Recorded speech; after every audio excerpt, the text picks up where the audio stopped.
गुरु ब्रह्मा गुरु विष्णु गुरुदेव महेश्वर गुरु साक्षात् परम ब्रह्म तस्मै श्री गुरुवे नमः। ओम नमो ब्रह्म दिव्यो ब्रह्म विद्या संप्रदाय कृतभ्यो वंश ऋषिभ्यो महद्भ्यो नमो गुरुभ्यः। सर्वपल्लवरहिता प्रज्ञानघनः दग्गर्धो ब्रह्मेवामस्मि। ओम नारायणं पद्मं वसिष्ठं शक्तिं च तत्रं पराशरं च व्यासं सुगं गौड़पदं महान्तं गोविन्दरवीन्द्रमथास शिष्यं श्रीशंकराचार्यमथाच पद्पादं च हस्तामलकं च शिष्यं तं तोटकं वार्तिकारमण स्मृतिगुरुसन्ततमानतोऽस्मि।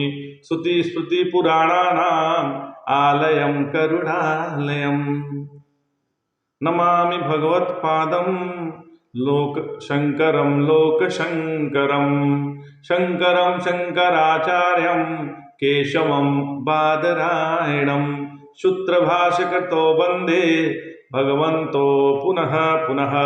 ईश्वरो गुरुरात्मेति मूर्तिभेदविभागिने व्योमवप्ताय देहाय दक्षिणामूर्तये नमः। ओम श्री दक्षिणामूर्तये नमः। ओम श्री परमात्मने नमः। हम लोग गीता के द्वितीय अध्याय पे विचार कर रहे हैं। तो आज जो है अंतिम, आज का जो एपिसोड है वो अंतिम है द्वितीय अध्याय का। कल से हम लोग तृतीय अध्याय प्रारंभ करेंगे। तो अभी हम लोग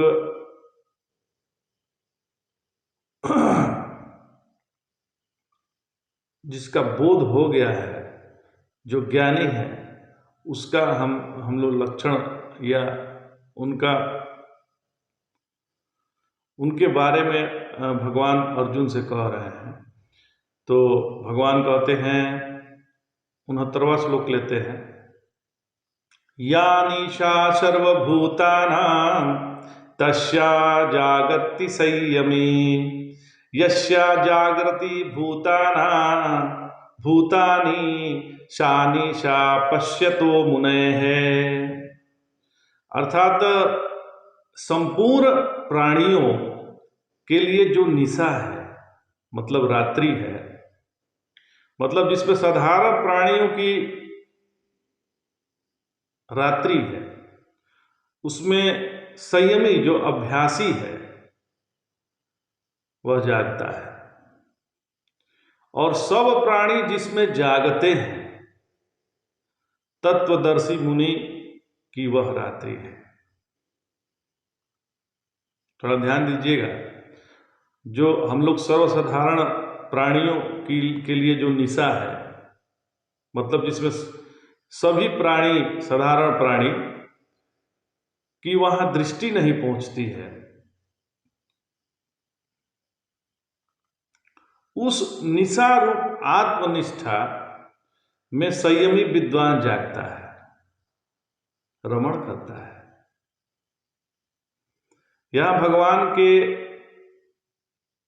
यहां भगवान जो है अर्जुन के तीसरे प्रश्न का उत्तर देते हैं कि वो अर्जुन पूछा था कि उस ज्ञानी का बैठना कहाँ होता है। उसी का उत्तर ये इस श्लोक द्वारा उन्होंने दिया है। वे कहते हैं कि वह अज्ञान रूपी जो रात्रि है, वह अज्ञान रूपी रात्रि में सोया रहता है और स्वरूप निष्ठा रूपी दिन में जागता रहता है। अथवा पहले पहर सब कोई जागे, दूजे पहर में भोगी, तीजे पहर में रोगी जागे और चौथे पहर में योगी। इस उक्ति के अनुसार वह रात्रि के अंतिम भाग में जागता है। यह योगी शब्द से भजनानंदी या अभ्यासी समझना चाहिए। जो अध्यात्म का अभ्यासी है, साधक है, उसको समझना चाहिए। योगी के लिए भजन ही अपना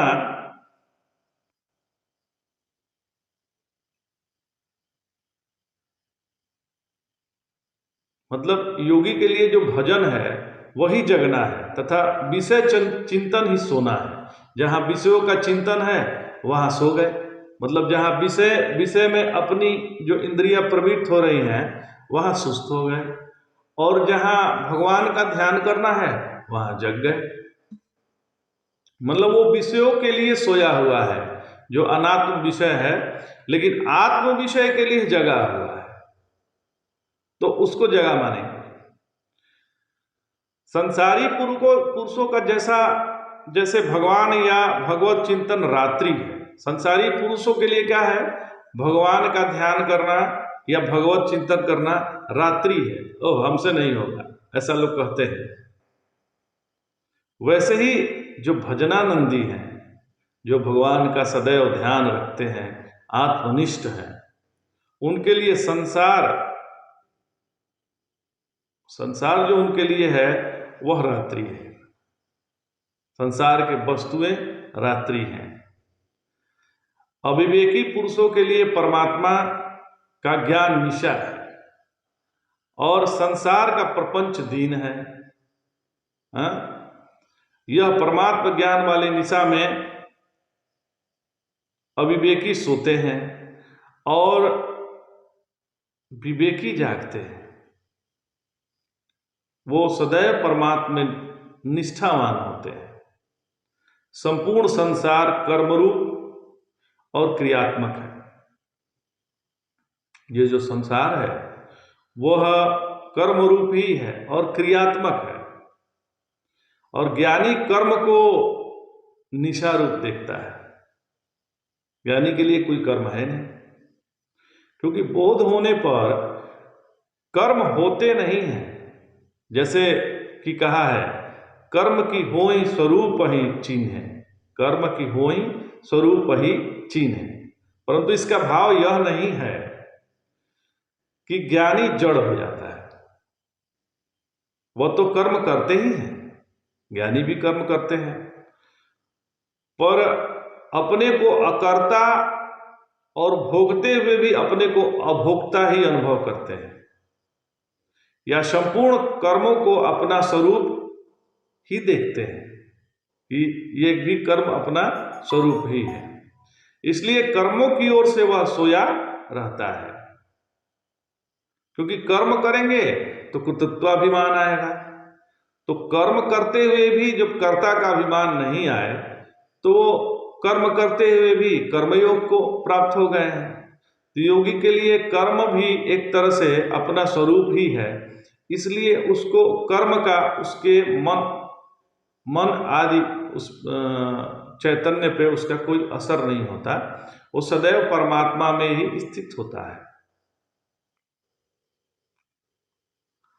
इसलिए वह अद्वैत निष्ठा वाली दीन में वह जागता है। जैसे लड़की बाल्यावस्था में माता पिता को सब मानती है, भाई बहन को सबको मानती है, किंतु तरुणावस्था विवाह हो जाने के पश्चात केवल पति को ही अपना सर्वस्व समझती है।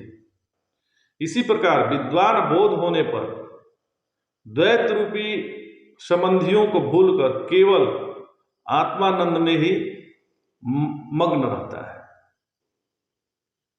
वह सब जिसका ज्ञान हो गया है, जिसको परमात्मा बोध हो गया है, वह सब कुछ भूलकर केवल परमात्मा में ही आत्मानंद रहता है।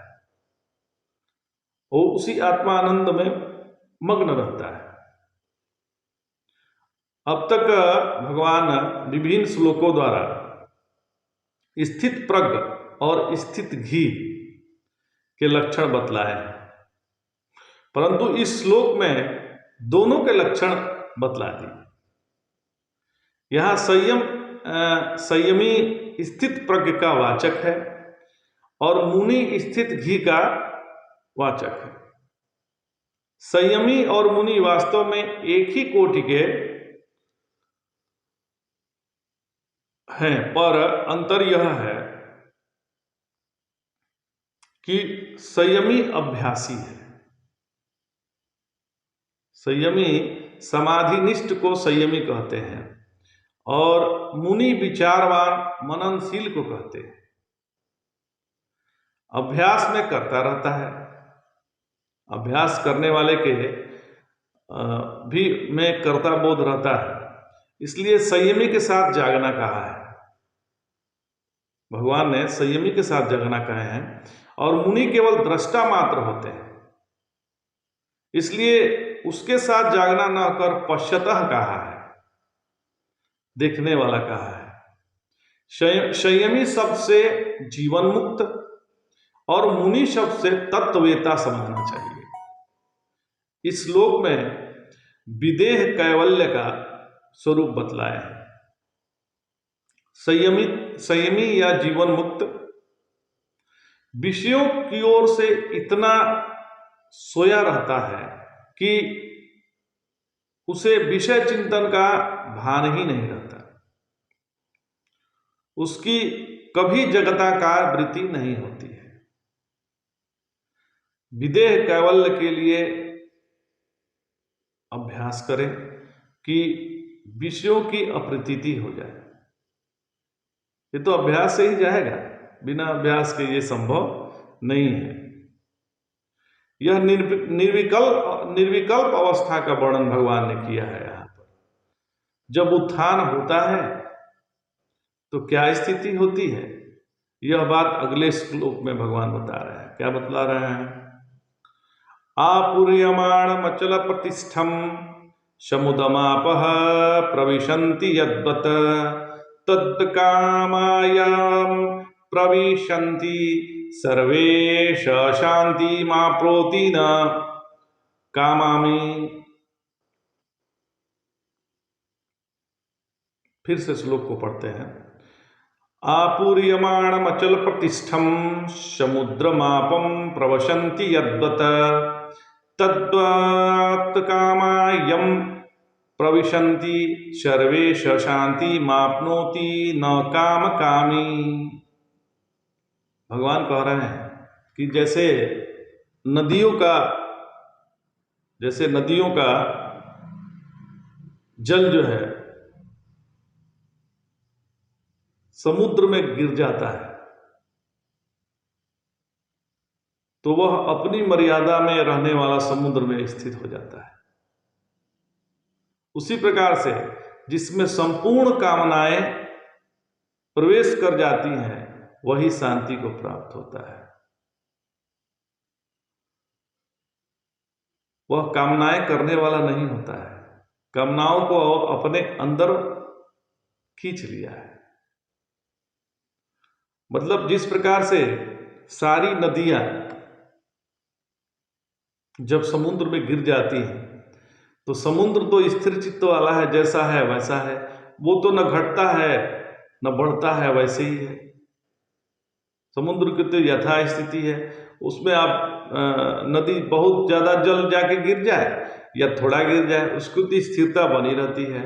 वैसे ही जो आत्मरति पुरुष हैं वो सारे कामनाओं को अपनी आत्मा में समेट लेते हैं। तो फिर जब आत्मा सारी कामनाएं आत्मस्वरूप ही हो जाती हैं तो फिर कामना शेष ही नहीं रहती है। जो नदियों का जल समुद्र में कितना भी आ जाए, कितना भी समुद्र में जल आ जाए नदियों का, तो भी समुद्र बढ़ता नहीं है। और बादलों के रूप समुद्र का जल कितना भी उड़ जाए बादल के रूप में, पर समुद्र कम नहीं होता है। उसी प्रकार बोधवान की सभी कामनाएं लीन हो जाती है, उसके द्वारा उसमें किसी प्रकार का ह्रास या विकास नहीं होता, वह सर्वदा एक रस रहता है, वह सर्वदा एक रस रहता है। अब प्रश्न यहां यह उठ रहा है कि बोधवान में कामनाएं क्यों नहीं होती है, क्यों नहीं उठती है आखिर? तो उत्तर यह है कि जिस प्रकार जल न्यूनाधिक होने पर समुद्र घटता बढ़ता नहीं है, समान ही बना रहता है, उसी प्रकार समाधि में तो उसका चित्त शांत रहता ही है। उसके पास कैसा भी दिव्यादि पदार्थ आ जाए वह उसे सत्ता शून्य ही समझता है, अतः वह उनकी कामना कैसे करे? अथवा अब उसे कोई भी वस्तु की आवश्यकता नहीं रहती है। इसलिए भेद दृष्टि, अच्छा, क्योंकि उस वह वस्तु की कामना इसलिए उसको नहीं रहती है क्योंकि वह उसमें अध्यस्त नहीं रहता है। इसलिए भेद दृष्टि न होने से उसमें किसी भी वस्तु की कामना या वासना नहीं होती है। तो भगवान ने कहा यहाँ पर कि देखिए, कामना उसको होती है जो वस्तु को अपने से अन्य समझता है। हम यदि किसी की अपने से अन्य समझते हैं, जैसे हम पुरुष हैं, अपने को मान लिए कि हम पुरुष हैं, तो स्त्री को अपने से अन्य समझेंगे तो उसके प्रति वासना रहेगी। यदि उसको भी अपना स्वरूप हम समझते हैं तो वासना नहीं रहती है। किसी भी वस्तु जिससे आपका प्रेम बढ़ रहा है कि फलाना हमें वस्तु चाहिए, ये चाहिए, ये इसीलिए बढ़ रहा है कि उसमें हमें द्वैत बुद्धि है कि वह अपने से अन्य है। यदि किसी प्रकार की कामना हमारे मन में आ रही है तो इसका सीधे सीधे मतलब है कि हम उस वस्तु को अपने से अन्य के रूप में देख रहे हैं। यदि उसको हम अपना स्वरूप ही जानेंगे, मानेंगे, तो फिर हमारी उसकी कामना नहीं रहेगी। जैसे कोई धनी हो रहा है तो वो अपना ही स्वरूप है तो उससे मुझे जलन नहीं होगी, और जब हम द्वैत बुद्धि करेंगे तो उससे द्वेष होगी। अच्छा, अब आगे बढ़ते हैं। श्लोक जो है 61वें में से लेकर 69वें श्लोक तक भगवान ने 54वां श्लोक का तीसरा प्रश्न कीमासित उत्तर देते हुए यहाँ उपसंहार करते हैं। उत्तर देते हुए यहाँ उपसंहार मतलब ये जो 71वां श्लोक है उसमें भगवान जो है कीमासित बोले हैं अर्जुन, उसका उत्तर देते हैं कि भगवान उसकी स्थिति कहाँ है, उसकी बैठक कहाँ है। तो भगवान कहते हैं विहाय कामान्य सर्वापन पुमाश्चरति निस्पृह निर्ममो निरहंकार स शांति मधिगच्छति। जो पुरुष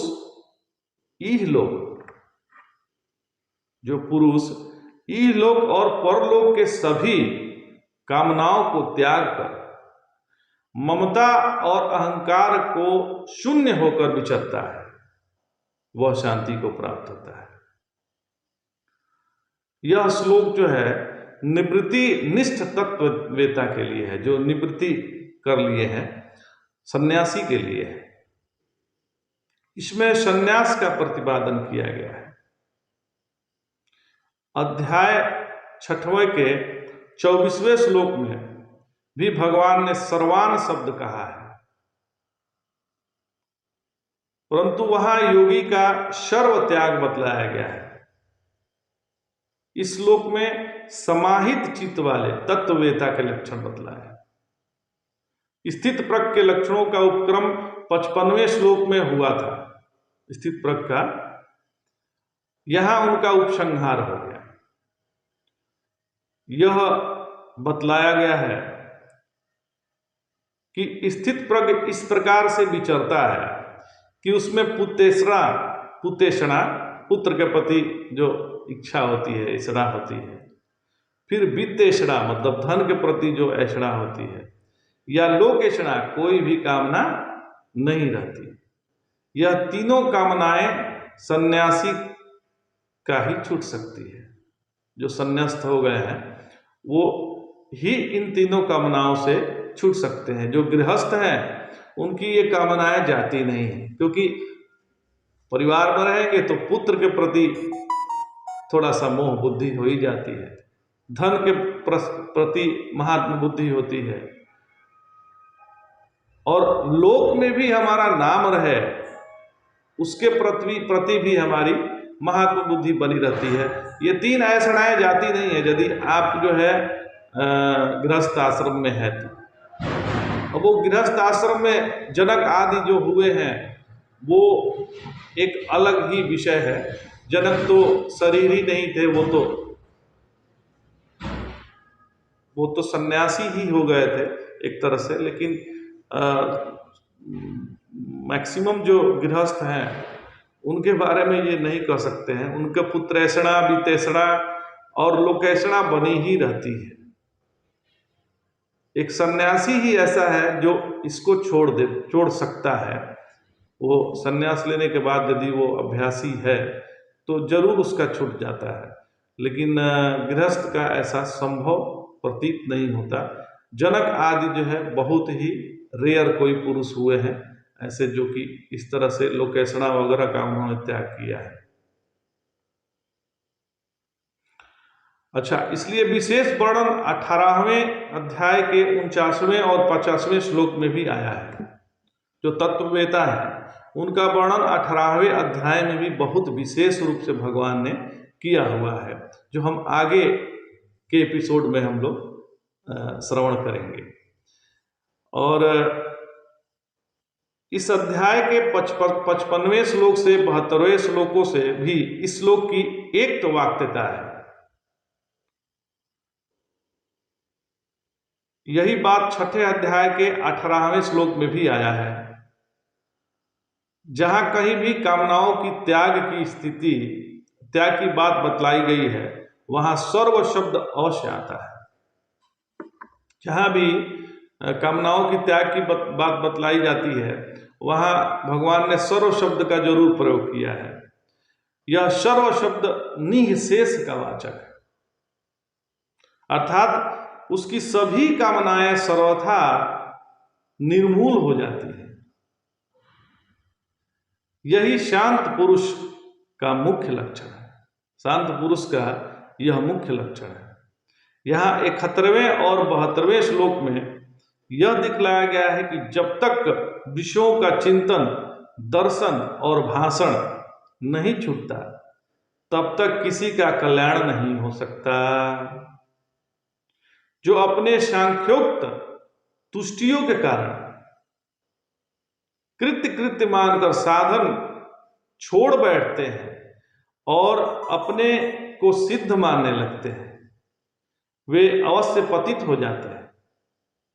इसलिए जब तक इन तीनों ऐषणाओं का त्याग न हो तब तक मोक्ष के लिए साधन करते रहे। जो संपूर्ण कामनाओं को त्याग देता है वह सदा निष्प्रिय और निर्भय हो जाता है। निर्भय कौन है और निष्प्रिय कौन है? वो वही है जिसने सारे कामनाओं का त्याग कर दिया है। जिसके पास कामनाएं हैं उसके भय बने ही रहेंगे, निर्भय नहीं रह सकते। संसार में बड़ा से बड़ा उपद्रव हो, वर्षा, गर्मी, सर्दी, कैसा भी द्वंद्व हो, वह किसी से विचलित नहीं होता है जिसकी कामनाएं नहीं है। उसे कैसा भी प्रलोभन दिया जाए, उसको आप कैसा भी प्रलोभन दे दीजिए, वह लुभायमान नहीं होता। वह निष्प्रिय क्यों है? आखिर वह निष्प्रिय क्यों है? क्योंकि बोध होने पर उसे कुछ भी पाना शेष नहीं रहता है। उसे पुमान क्यों कहा जाता है? क्योंकि वास्तव में यति या तत्ववेता ही सच्चा पुरुष होता है। उसी का प्रकृति से संबंध विच्छेद होता है और सबको प्रकृति के दास ही होते हैं। बाकी सब तो प्रकृति के दास ही होते हैं। उसको निर्मम क्यों कहा गया है? आखिर उनको निर्मम क्यों कहा गया है? तो क्योंकि देह के धर्म और देह के कर्म, फिर देह के आचार और देह के संबंधी स्त्री पुत्रादि में उसकी ममता नहीं होती है, तथा जाति और विद्या का अभिमान नहीं होता है। इसलिए वह निरहंकार होता है। इस प्रकार कामना शून्य, निर्मम और निरहंकार होने के कारण वह शांति को प्राप्त होता है।